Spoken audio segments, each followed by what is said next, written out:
T'has plantejat mai si a casa teva hi tens més persones empadronades de les que et penses? Persones que potser ni coneixes. Avui, en aquest vídeo, parlem del frau en el padró i parlem amb testimonis directes d'aquest frau i de l'escàndol que ha esclatat d'empadronaments en dos ajuntaments molt importants de Catalunya. Abans de tot, un apunt molt ràpid. Hem de deixar clar que el padró és el primer pas per accedir als serveis socials, la sanitat o l'educació, independentment de l'estatus legal d'una persona a la ciutat o un municipi, independentment de si ha cotitzat o no. De fet, la normativa aplicable a Catalunya deixa molt clar que una persona pot ser empadronada en qualsevol situació, fins i tot si viu a sota un pont. Però això sí, ha de demostrar que és la seva residència habitual.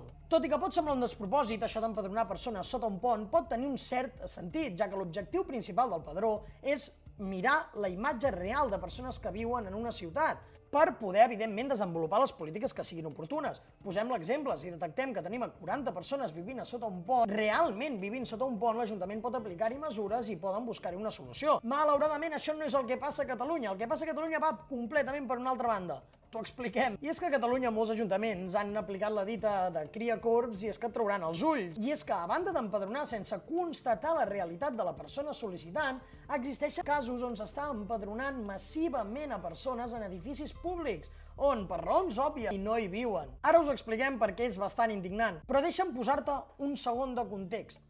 Com deia abans, i agafant el mateix exemple de la persona que viu a sota d'un pont, l'Ajuntament sí que té l'obligació legal d'empadronar a qualsevol persona, sempre i quan es confirmi que la persona literalment viu allà on diu que està vivint. I a més que hi té el seu domicili fix. Però és molt diferent que un ajuntament empadroni una persona on no hi viu. Això és un frau en el padró. T'ho expliquem pràcticament. Una persona que s'adreça a l'Ajuntament de Granollers per empadronar-se en un domicili pot aportar diverses proves, des d'un document de titularitat, un permís del propietari, unes escriptures de compra, però és responsabilitat directa de l'Ajuntament de comprovar si les proves que aporta el sol·licitant són reals i respecten la seva situació de residència. Per realitzar aquesta comprovació, és a dir, demostrar que el que tu estàs dient és real. Visc a sota un pont, puc demostrar que visc a sota un pont. L'Ajuntament disposa de 3 mesos des de la sol·licitud per donar una resposta positiva o negativa. Però, evidentment, feu les comprovacions que siguin pertinents per demostrar que en aquell edifici, en aquell pis, en aquell pont, hi viu la persona que ho està sol·licitant. És, per exemple, el cas de l'Ajuntament de Ripoll, on el govern d'Aliança Catalana vetlla explícitament mitjançant la policia local o els serveis municipals perquè les dades que consten en la sol·licitud siguin i s'ajustin a la realitat. Però en un altre extrem oposat hi tenim l'Ajuntament de Barcelona de Jaume Collboni i els socialistes. Aquest govern i Collboni han reconegut en diverses ocasions de tenir milers de persones empadronades en edificis municipals. Al maig passat, l'Ajuntament de Barcelona va haver de reconèixer obligatòriament, davant d'una pregunta d'accés a la informació pública per part del grup municipal de Vox, tenir empadronades a 3.885 persones en només 5 edificis pertinents als serveis socials de l'Ajuntament al districte d'Horta-Guinardó. 3.885 persones que, evidentment, no vivien en aquests edificis municipals per una qüestió tan pràctica com d'espai, però uns edificis municipals que servien de punts de macroempadronament, on indiferentment de la situació legal d'aquestes persones podien seguir gaudint d'aquest primer accés als serveis socials de l'Ajuntament, l'educació o la sanitat. Però no és l'únic cas, perquè uns mesos abans el mateix grup municipal de Vox ja havia alertat sobre una situació similar al districte de Nou Barris, en aquest cas només en un immoble, però es va demostrar i es va descobrir que hi havia 5.900 persones empadronades en un sol immoble. L'Ajuntament de Barcelona va reconèixer posteriorment que no es tractava d'un simple immoble, com un pis, sinó que es tractava explícitament d'un edifici creat per aquest fi, empadronar sense límits per garantir drets. I no és l'únic ajuntament on ha passat això. Seguint el mateix mètode d'empadronaments massius en un únic immoble, l'Ajuntament de Girona, governat per la CUP, va reconèixer tenir 859 persones empadronades a la ciutat.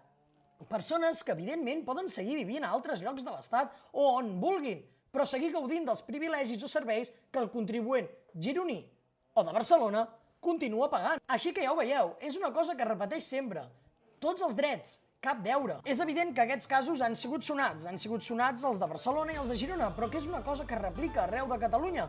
I el problema del padró no només queda en mans de l'Ajuntament i dels consistoris en aquests macroempadronaments massius, sinó que molts catalans han denunciat a través de xarxes socials haver descobert, sense ser-ne coneixedors en absolut, que tenien persones empadronades a casa seva. Persones que no només no coneixien, sinó que en casos no havien viscut ni en aquell pis. I recordem que per haver-hi un empadronament és necessària l'estricta col·laboració dels ajuntaments, perquè estan empadronant a persones que no haurien de deixar empadronar, perquè seguint el requisit de comprovació del domicili habitual, aquestes persones és evident que no viuen en pisos que ja tenen uns propietaris i que contribueixen a les arques públiques amb tots els impostos que això comporta. I a on anem? Anem cap aquí perquè en aquesta setmana una persona ha denunciat, una veïna de Manresa, ha denunciat haver descobert que tenia fins a 4 persones empadronades des de feia 3 anys al seu pis de propietat. L'escoltem.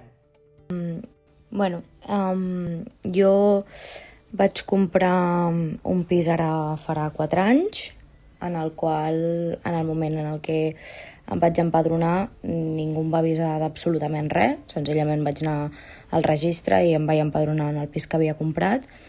I des d'aleshores porto adonant-me que de manera reiterada m'arriben cartes de gent que no conec. Al principi, no sé, donava per fet que el carter o la cartera que deixava aquestes cartes doncs, que s'estava equivocant senzillament de guixeta, no? De bústia.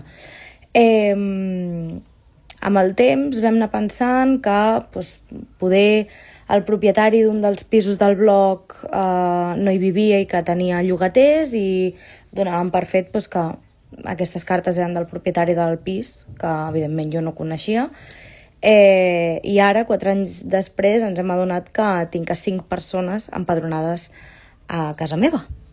En un primer moment vaig preguntar què podia fer, què estava passant, no? Quin era el procediment, i quan vaig trucar a l'Ajuntament de Manresa se'm va dir que no es podia desempadronar ningú sense que aquella persona es personés amb mi al registre per desempadronar-se voluntàriament, no? Aleshores em trobo amb aquest missatge de dir, escolta'm una cosa, jo tinc drets i el meu dret és poder decidir qui hi ha i qui no hi ha empadronat a casa meva, no? Però és que si a més de tenir 4 persones empadronades a casa teva que tu no coneixes no fos suficient, l'Ajuntament de Manresa li reclama i li exigeix que s'ha de personar a les oficines de l'Ajuntament amb aquestes persones si vol iniciar els tràmits de desempadronament, que ella per ella no ho pot demanar.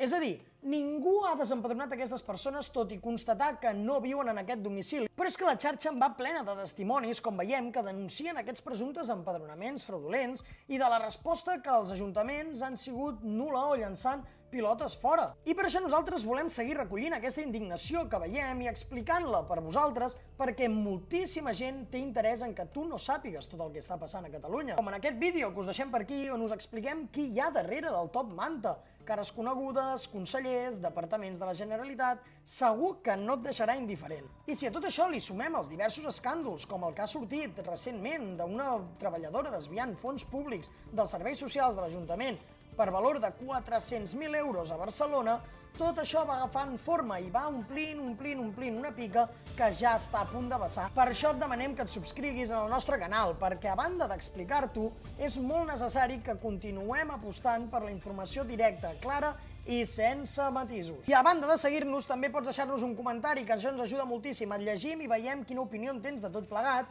i a més pots consultar les notícies fresques i al dia a la pàgina web de xcatalunya.cat. Res més per avui, nosaltres seguirem aquí explicant el que no volen que sàpigues.